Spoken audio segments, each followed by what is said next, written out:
اخوان، السلام عليكم ورحمه الله تعالى وبركاته.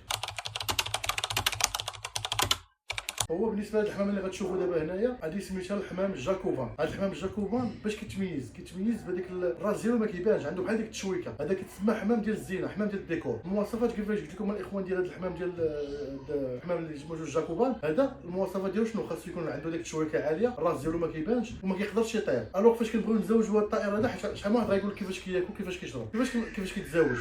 يعني حنا فاش كنبغيو نزوجوه اولا نعطيو الماكله وداك الشيء، كنقطعوا ليه بالمقص، كنقطعوا ليه الريش ديالو اللي على راسو باش كيبان فيه الراس ديالو، وكنقطعوا ليه الديل ديالو باش يقدر يتزوج، وكنحيدوا له من حدا عينيه شويه باش الا طار يقرب فين يطير. وهذا الحمام هذا اغلبيه ديال الناس كيخليوه البيض، باش كيشدوا كوبله ديال هادو يحطوها يخليوها تبيض، ولكن ما كيخليوهاش هي تفرخ. علاش؟ حتى ما يقدر ما يبانش لا ولده. كيحيدوا البيض ديالو وكيحطوا الحمام فواياجور. داك الحمام فواياجور كيسميوه هما فرامليه، يعني هو كيصلح داك البيض. يعني كنحيدوا البيض ديال هذيك الماركه ديال جاكوبا كنحطوه الفواياجور، غير هما خاصهم يكونوا يبيضوا في نفس التوقيت باش ما يكونش واحد الديكالاج ديال الوقت. حيت الحمام سبحان الله العظيم عنده واحد المواصفات، الا فات الوقت ديالو ديال البيض، الا كانت الحمامه حاضنه على البيضه وفات الوقت ديالها اوتوماتيكمون كتنفرها. داكشي علاش كنحيدوا لها البيض ديالو وكنحطوا لها، خصهم يكونوا جويجه يعني قريبه في الوقت ديالو. اليوم دوينا على الحصه. السلام عليكم ورحمه الله.